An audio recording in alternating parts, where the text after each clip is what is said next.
Good afternoon and welcome to our Journal live event, Millennials in Public Service. Here's your host, Managing Editor of the Journal, Chris Green. In the latest edition of the Journal, the Kansas Leadership Center's print and digital magazine, we profile how younger generations gained significantly in the Kansas legislature after the 2020 election. For the first time ever, both the House Speaker and the Senate President are now members of Generation X, the cohort that was born between 1965 and 1980. The number of Gen X, Millennial, and Gen Z lawmakers increased by about 33% from the session before, and those generations now account for 61 of the legislature's 165 members. Millennials in particular are playing an increasingly large role in public service in Kansas and around the country. And although folks like me in the media have often pinned the young person label on millennials, they're not kids anymore. The oldest millennials will turn 40 this year. The youngest turned 25. They're adults and parents and spouses and people with careers that are shaping our society and are likely to shape our public service roles and our state and country for decades to come. And as evidence of that, the Millennial Action Project, a nonpartisan nonprofit that activates millennial policymakers and leaders at the state and federal levels to create post-partisan cooperation, reported a 266% increase in millennials running for Congress in 2020 from 2018 as just one statistic to show that increased engagement among that generation. But it's still very true that older generations still disproportionately outnumber younger generations in both Topeka and Washington, D.C. We're here today to talk with millennials interested in public service, serving in the legislature, and talking about what's drawn them to public service, what draws millennials, what do they find rewarding and challenging, and what advice do they have for others considering service in their 20s and 30s. We have a great panel with us today. Layla Zaidane, who is the president and CEO of the Millennial Action Project, is with us, as is State Rep Nick Hoheisel, MAP Kansas Future Caucus co-vice chair, who's a Republican from Wichita. Also, State Rep Rui Xu, a Kansas MAP Future Caucus co-chair, who's a Democrat from Westwood, as well as State Rep Brandon Woodard, who is a Kansas MAP Future Caucus co-chair, vice chair from Legislature. State Rep Tori Arnberger, who is a Great Bend Republican and also a MAP Future Caucus co-chair, had a prior commitment and couldn't be with us today. So before we get to our panel, I had an opportunity to talk with another legislator, State Senator Christian O'Shea, who is a Topeka Republican, on some of the barriers that she faced in becoming the youngest woman to win election to the Kansas Senate at age 28 this past fall. And she couldn't be here with us this afternoon, but I wanted to use her comments as a launching point because she sort of gets at things that millennials might face, that get questions that millennials might get that other generations don't.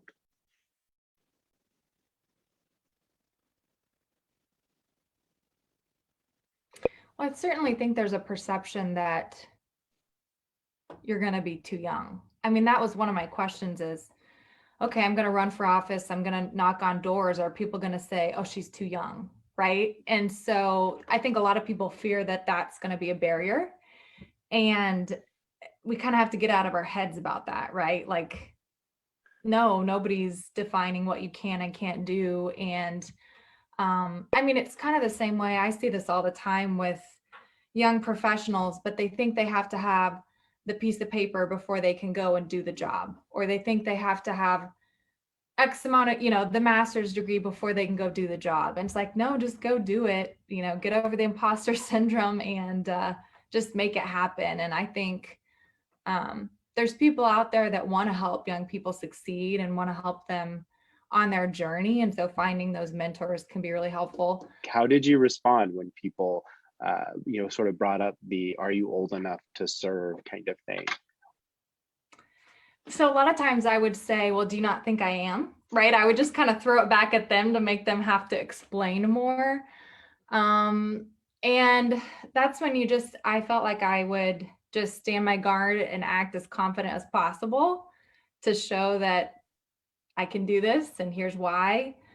And, I mean, you just kind of have to let it go. I think there was that mixed in with once in a while that too, just being a woman, I had one gentleman who was super impressed. He said, I've never had someone come to my door, but are you sure? Are you sure you're old enough? Are you sure you're up to it? I just don't know. And I said, well, I'm here, aren't I? He said, no one else has ever been here. So, just trying to reinforce what you've done and how you're capable.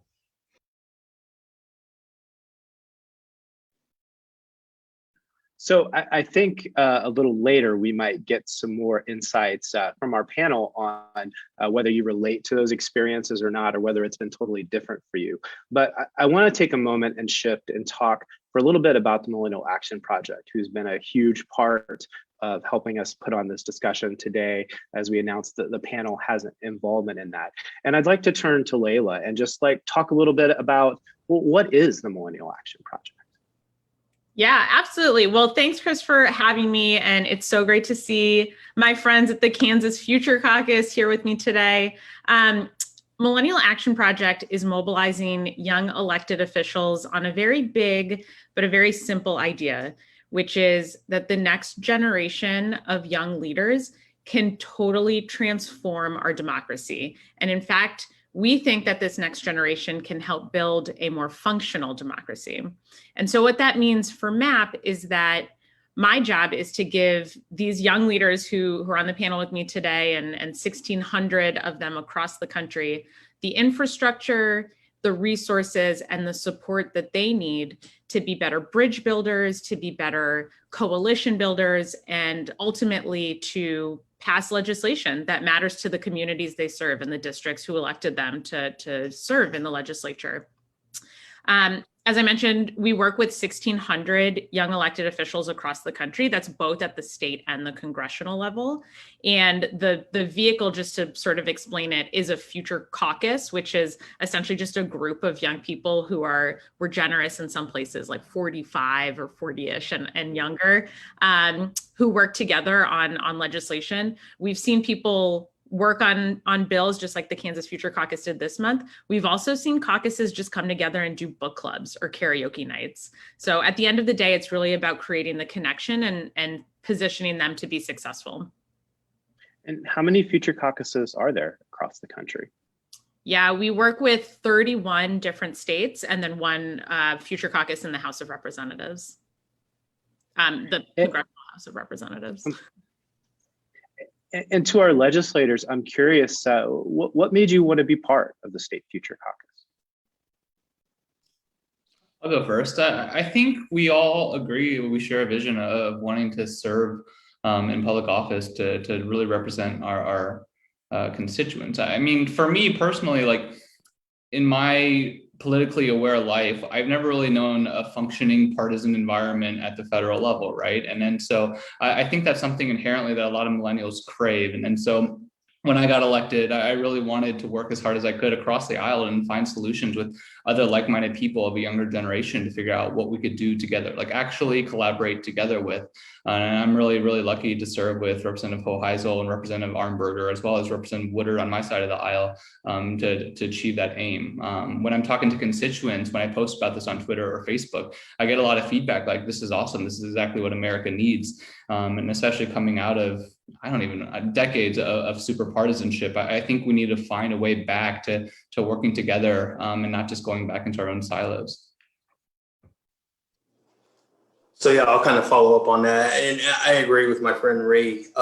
It's about finding solutions. I think, I'm a Republican, Rui and Representative Woodard, Brandon are Democrats, but we share the same end goal in that we all want a better, more prosperous Kansas. And it's about how do we get there and how do we achieve that? Our paths may be different.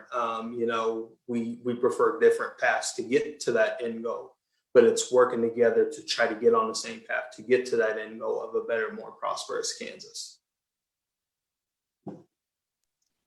Ditto to everything they said. Getting elected, before I was elected in 2018, when they first started the Future Caucus, they had to be generous with the age because there was only one person under 40. Now there are 18 of us. And so I think it's really exciting to work with folks who share a vision about creating a better Kansas for the next generation and working together to overcome some of the obstacles that we see with the partisanship in DC, but also sometimes here as well. So being able to work with them to find solutions and look at things like first-time homebuyer bill that we passed this year. It's really cool to come together to find those solutions and figure out what you can do for the betterment of all Kansans. Yeah. Could you tell us a little bit more about like that piece of legislation, and maybe not like just what it does, but how it came together? Because it's not just talk, like you've actually had some things that you've advanced, that you've collaborated on. And are there other examples too?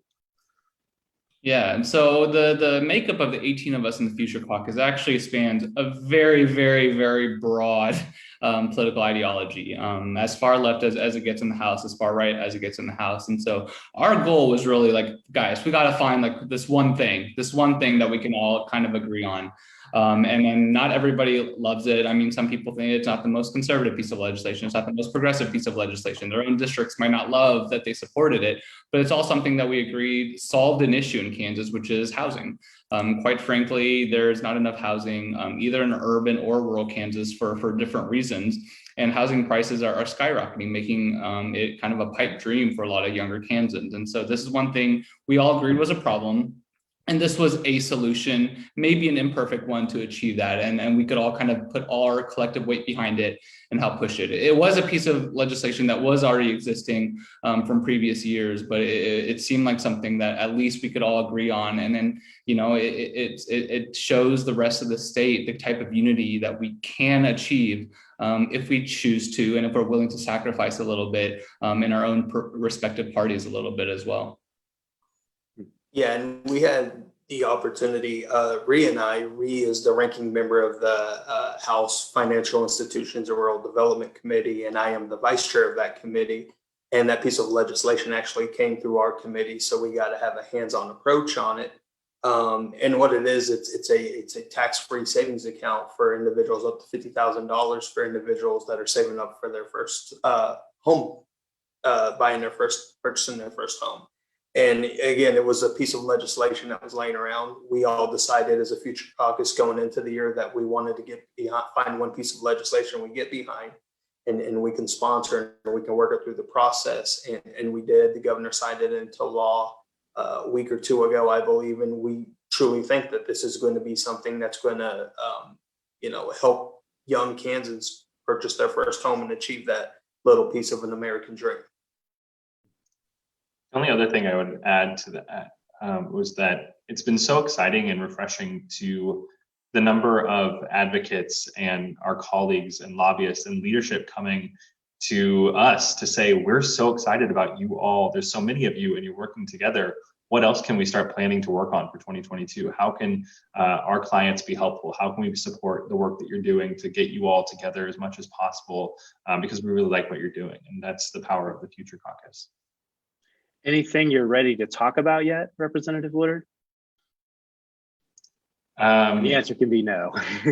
No, not yet. I don't think anything substantive, but it has been exciting to hear from a number of policy advocates in different issue areas where they say, hey, this is something that we think that almost all of you could support. Let's start the conversations now, because we all get elected and there are issues that you care a lot about and you want to file a bill, and you quickly realize that it takes sometimes years to get everything in place, get all the stakeholders on board and involved and ready for showtime, really, for the bills to make it through the process. And so doing all that we can now in the interim ahead of the January legislature next year, I think will be exciting. So stay tuned. We'll leave you with a cliffhanger. Well, now that you've had a chance to talk a little bit about your involvement in the State Future Caucus, I did kind of want to shift and make it just a little bit more personal. And I'm curious about each of you and like, how did you come to prioritize public service to the extent that you'd put your name on a ballot and run for the legislature, which doesn't sound to me like the easiest thing to do.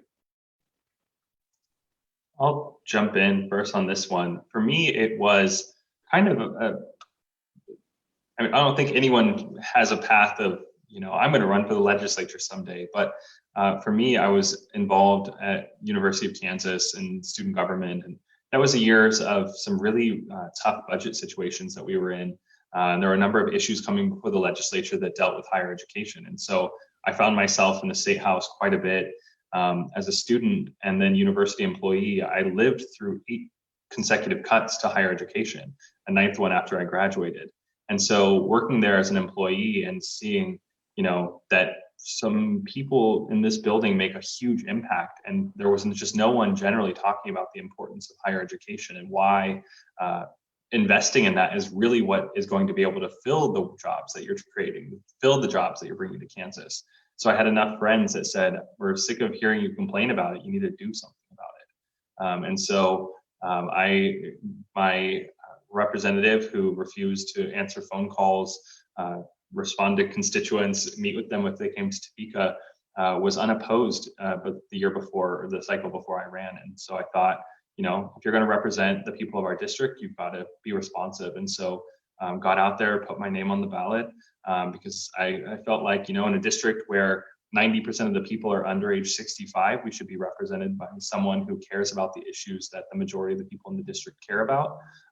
You do that, like Senator O'Shea said in her video, you get out there, you talk to enough people, you can win them over. And I think for me, it was just having one of those voices at the table, someone bringing up the issues that are important to young people. And then, here we are. And fortunately, the people sent me back for another 2 years. So happy to be here carrying on the cause. Yeah, so my path is a little similar to Representative Woodard's. And the time I realized I wanted to run for public office was when I was in college. And I had just purchased my textbooks, my college textbooks for the semester. And I looked at my receipt and I noticed I paid over $70 in sales tax on my college textbooks. And for some reason that day, it really ticked me off that I was paying that much in sales tax. So, I always told myself, if I'm ever in position to run for office and make a change and eliminate that sales tax, I would try. My representative actually retired, and I had served previously on the neighborhood association as well as a district advisory board for the city council. And so when my representative retired, I had some folks approach me and ask me if I would consider.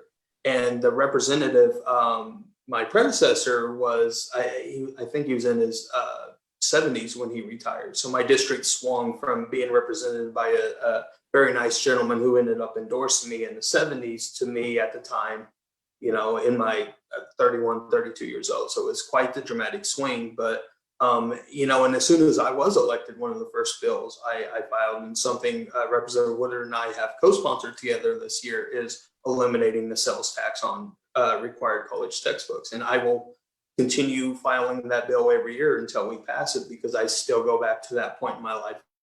And I finally decided to run for office, and it was that point, and I promised myself I would try to work on that. So I'll keep filing that bill, and we'll try to keep getting it passed. For me, this was never something that was in my path.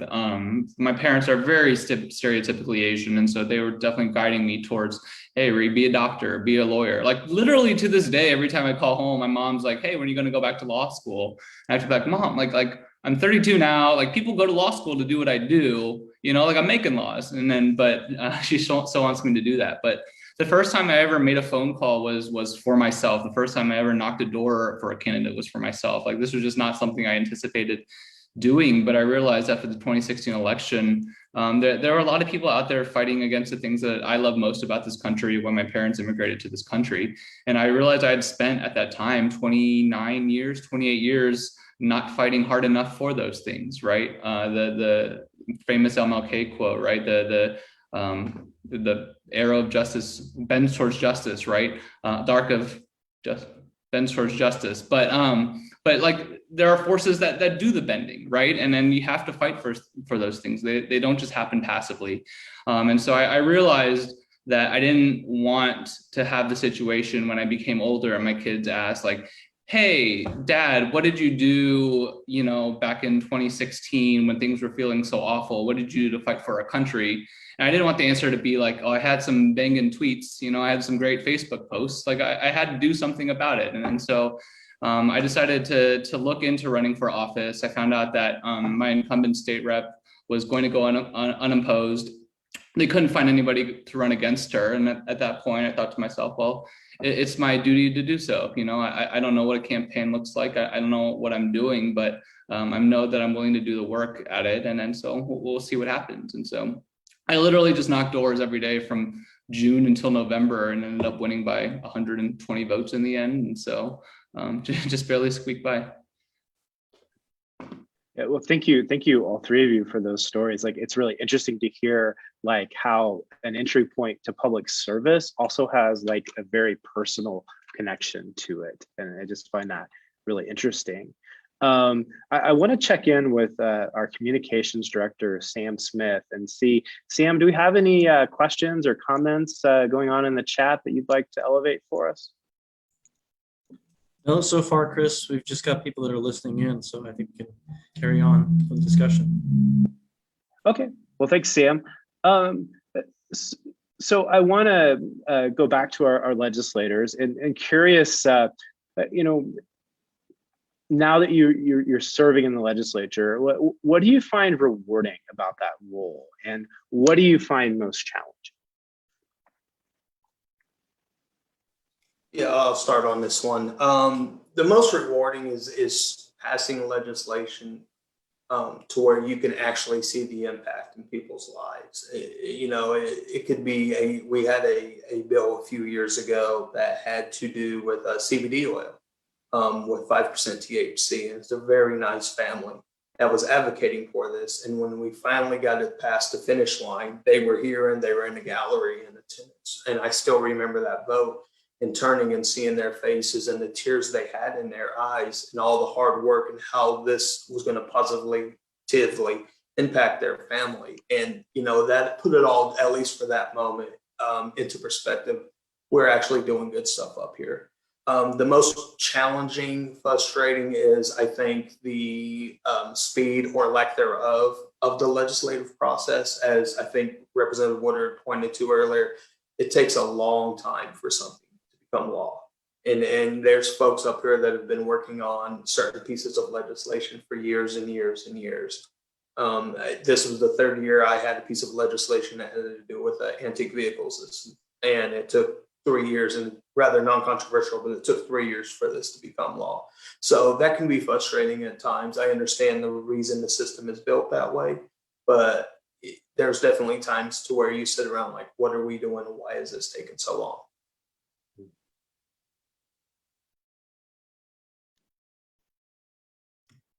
For me, the most rewarding to me is constituent services. I think every state throughout the last year has dealt with a lot of unemployment claims and issues due to the pandemic. And, quite literally, we have the power of sending an email or making a single phone call and making a huge difference in people's lives and then getting them paid or helping them with their driver's license issues. I had one lady who was trying to get her name fixed. She has like a hyphen in her name, and the driver's license office like couldn't figure it out. And like, she was like, Rui, I've been on this for 6 months. It's been really frustrating.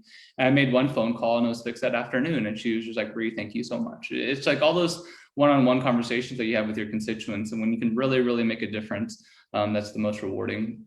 The most challenging for me, especially being a young legislator, is this job just does not pay enough to kind of sustain a small and growing family like mine is. I have a 19-month-old, and all of us here that get elected and we're young, we're pretty smart. We're giving up and sacrificing quite a bit to be doing this. I did my taxes earlier in the year, and I think my take-home pay was like $9,000 or something, or at least that's my AGI. The per diem adds a little bit to that, but it's just not enough to be sustainable long term. And then you kind of see it carving out in the middle in the legislature. Like, there's a pretty decent group of people who kind of don't have kids, who started out young, and then once they start having kids, they kind of flow out of the legislature, and then kind of an older generation. And I'm starting to hit that age where I'm like, well, we have a 19-month-old where we're thinking about number 2, and just how long is this financially sustainable for us? And then so I think that's something that the legislature genuinely really needs to reflect on, is do we want to make this a more welcoming place for young people with young families? Or do we not? Like most things in life, that's a policy choice. And then that's something that we really need to look at. I would echo a lot of that with, the challenges of trying to balance the real world in addition to our legislative world is a challenge at times. Many of us have to have full-time jobs on top of doing this. And so, at the start of the pandemic, when the legislature adjourned and going back to a full-time job, getting off work at 5 o'clock to then deal with dozens of emails from constituents. One of the perks of being involved with the Future Caucus and the Millennial Action Project, Future Summit, and getting to know other legislators is you learn about, some of the support staff that some of our legislators and other states have, 10 full-time staff in Illinois and a district office. The person that answers the phone and responds to the emails in Kansas are us. We don't have staff. We don't have staff year round. And so it's a lot to balance. And so I think we really have to look at how we can modernize the legislature to make this sustainable, because for many of us, this isn't something we can do for more than 2 or 3 terms at a time, because you're taking a financial hit, you're putting your professional life on pause because they don't want to move you into leadership when you're MIA for 3 or 4 months a year. And so that's a real challenge. But I see it as an opportunity that the Future Caucus can work on to look at how can we make this something that everyone in Kansas is able to do. And then for me, the most rewarding part, during orientation, freshman orientation after getting elected, I think it was the Speaker Pro Tem, now Secretary of State, when we walked into the chamber said, only 6,000 people before you've ever sat in these seats as elected members. The day you walk into this chamber and you're not in awe is the day you need to retire. Every single day in this building, even the most exhausting ones, there's nothing more refreshing than walking outside and looking up at the dome and realizing that we get to work in this place. We get to represent the 23,000 people that sent us here. And so to Reed's point and Nick's as well, when you get to hear from that constituent and make a difference for them, it makes every single stressful headache worth it, because we get to do some really, really amazing stuff here. And, it's really cool. So turning to Layla, you've heard, these legislators talk about their experiences, what drew them into public service, what's rewarding, what's challenging for them. I'm curious, if you could help us, maybe draw connections to the big picture. What are you hearing today that sort of connects what you hear across the country in terms of what draws millennials into public service and what turns them away from it? Yeah. I mean, these stories personalize a trend that is happening across the country, right? I think the reasons why young people are stepping into public service, a really tough job, are because they see something that's unfair, that they feel accountable and empowered to fix, or they feel like their voice isn't being heard, right? Like calling your representative and not getting answered is frustrating. And if you don't if your voice isn't at the table, then you are on the menu. And so that is, I think, what calls people into service. I don't know, maybe raise your hand if you remember this Time magazine cover that was millennials are the me generation. It was all about how young people are narcissists. And that could not be further from the truth. Over the COVID pandemic, no other generation has been impacted as hard as young people in terms of building their wealth and advancing their careers. We have been hit financially in ways that really dug into an already sort of low financial savings plan. Millennials are also the generation that donated the most to others during COVID. And so even when they don't have much to give, I think this generation is interested in helping other people. And I think we heard that from all of the representatives and how they shared about what brought them to the job. Now, that being said, and Chris, actually, you mentioned the 266% number. We are seeing a growing trend of people interested in throwing their hat in the ring. But the problem is they're not always winning. And that oftentimes has to do with money and fundraising. And I think we have to talk about the role of money in not just running elections, but as you all mentioned, in actually affording to be a public servant in the first place. Kansas is not great. But it's not even the worst of all of the states when it comes to legislator pay, right? In New Hampshire, I think they get $100 a year and no per diem. And what kind of message does that send to our next generation of leaders if we don't value the kind of work that our legislators are doing at a way that's competitive with other industry or other places where they could be sort of building their careers or doing the work to help people, right? Like I went into nonprofit and that's probably helping fewer people than you can through public policy and by being a legislator. And so we need to find ways to really value, I think, what these folks are doing in ways that remove the barrier to entry.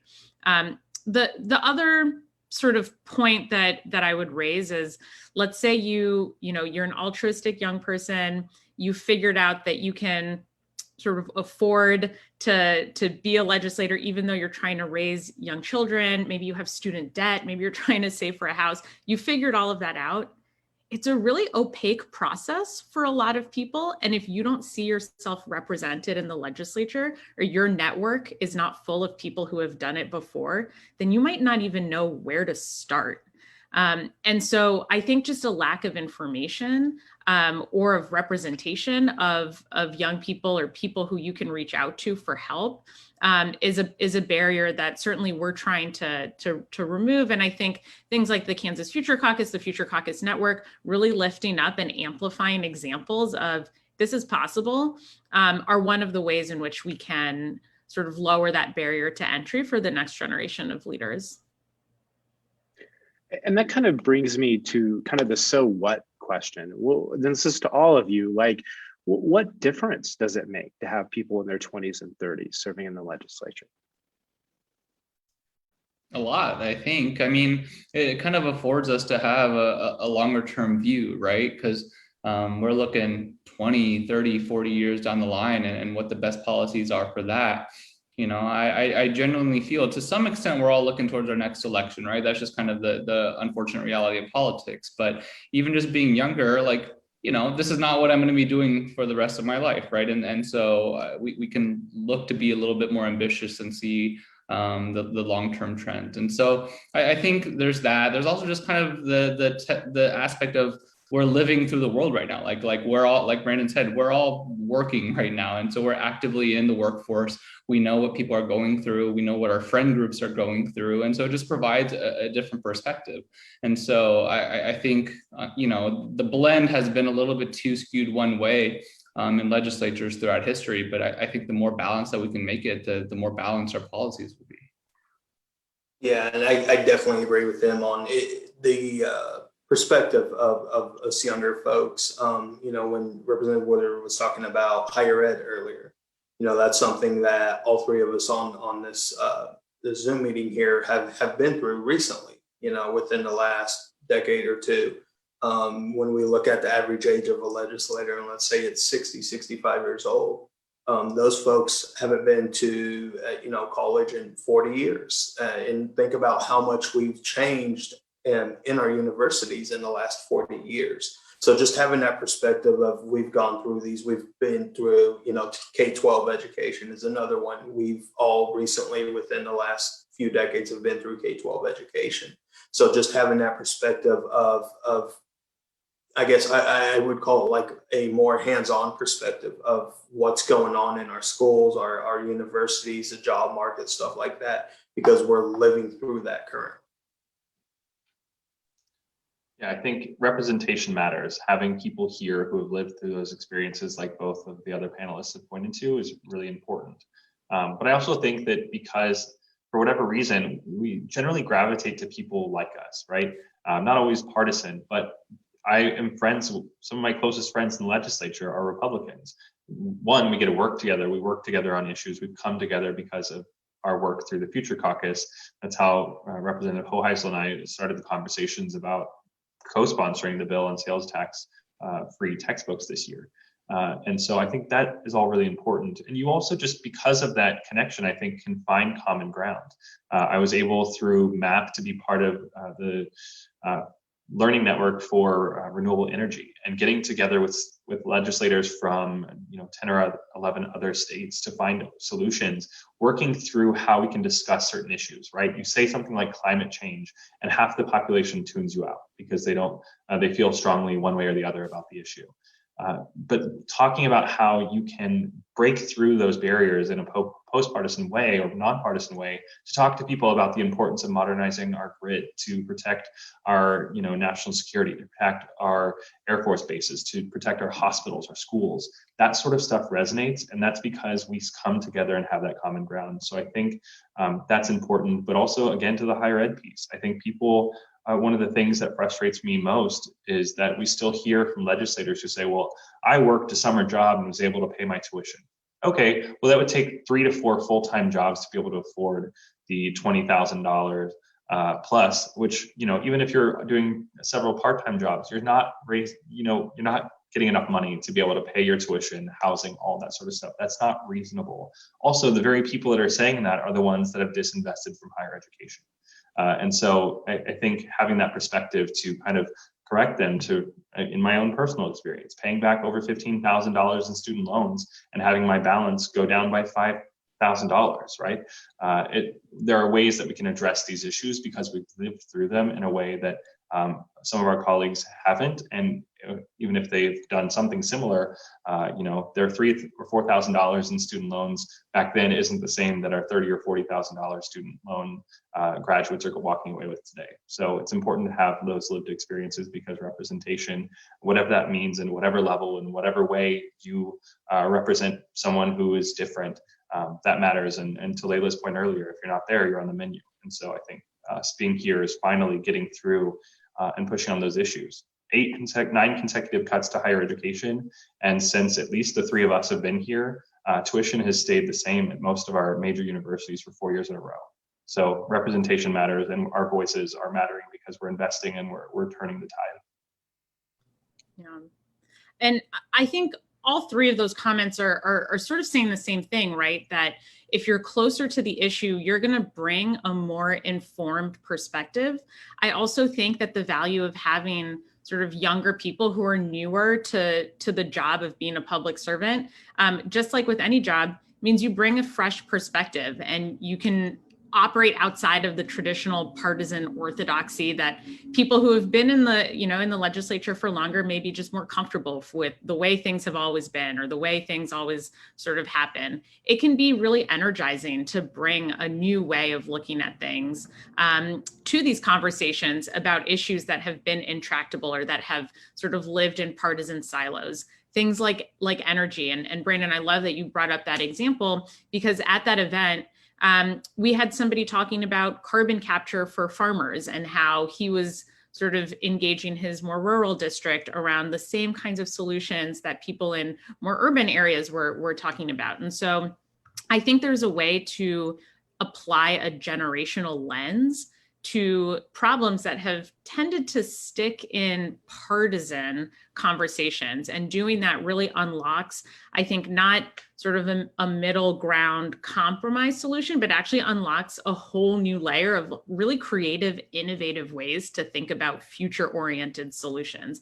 And that, I think, is the promise of having younger people in office is, like, let's think big here. Let's think about the future. Let's not just sort of incrementally change some things that were broken in the past, but let's really imagine what we can build together. And we need that energy in anything that we do.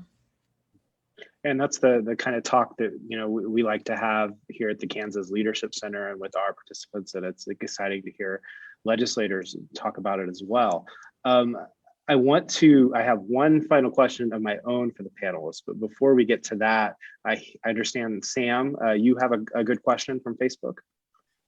There's actually several questions that have come in that are good and related. One is, how would you advise millennials to navigate local politics to get more involved at the community level? And on a related note, what advice would you give to millennials who want to serve and lead? There's a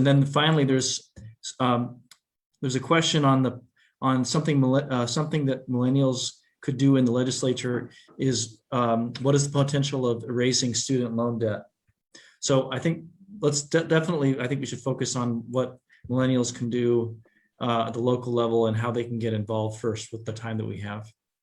Sure. Yeah, they're actually on the same path as the question I had, and especially like there's a filing deadline coming up for local offices in June, and obviously the legislative filing deadline is ahead. What advice do you have for millennials and Generation Z individuals considering roles in local and state elected offices? So I'm the ranking Democrat on higher education budget, so I can't hear a higher ed question and not answer it. If you care strongly about your student loans, call your congressperson. Most of those are held by the federal government. There's very little the state can do to forgive them.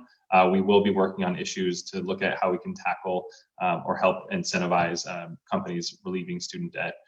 As far as what millennials can do to get involved, I was the chair of the Johnson County Young Democrats before running. I was the vice chair of the county party, and I think that's a more kind of aggressive approach than most people and most young people would take before running, stepping up for public office. But the same thing I told candidates then is what kind of resonated with me, because I had to be asked several times to consider to run. But stop waiting for someone to tell you it's your turn. Your turn is now. You're 18. You're able to vote. You're able to be part of the conversation. You're paying taxes. You are working. You're involved. You're learning. Every single day, your life is impacted by the decisions made by people on your city council, your school board, your state legislature. I think young people in general get kind of distracted sometimes by the shiny objects at the federal level. They care a lot about who's in the White House and who their senators are, which is important. But the decisions that are made that impact your daily life the most are at the local level, the state level. And so stop waiting for someone to tell you it's your turn. If you need to hear that, we're telling you right now, it's your turn. Get involved in whatever that looks like. Talk to your mayor, get appointed to a board, a commission, because they're always looking for good people who are willing to learn. If you're willing to do your homework, learn, knock doors, listen to people, you're going to be really good at any of these jobs. Yeah, I agree with Representative Woodard on that. Nobody's going to come and hand you an elected office. You have to take it yourself. It's scary. I know, because I've been there before. Putting your name on the line is scary, and exposing yourself to public ridicule, because you're always going to have doubters. You're always going to have people who are going to vote against you because you're a Republican, because you're a Democrat. You're always going to have those. It's scary, but I am telling you now, it's okay. You'll be okay. The hard work is worth it. Having a voice in how laws are made and the direction of your state or your country or your city or your county, it's worth all the hard work that you're going to have to put in. You'll come out fine on the other side, I assure you. But as Representative Woodard said, don't wait. You have to go out there and you have to take it on yourself to take that.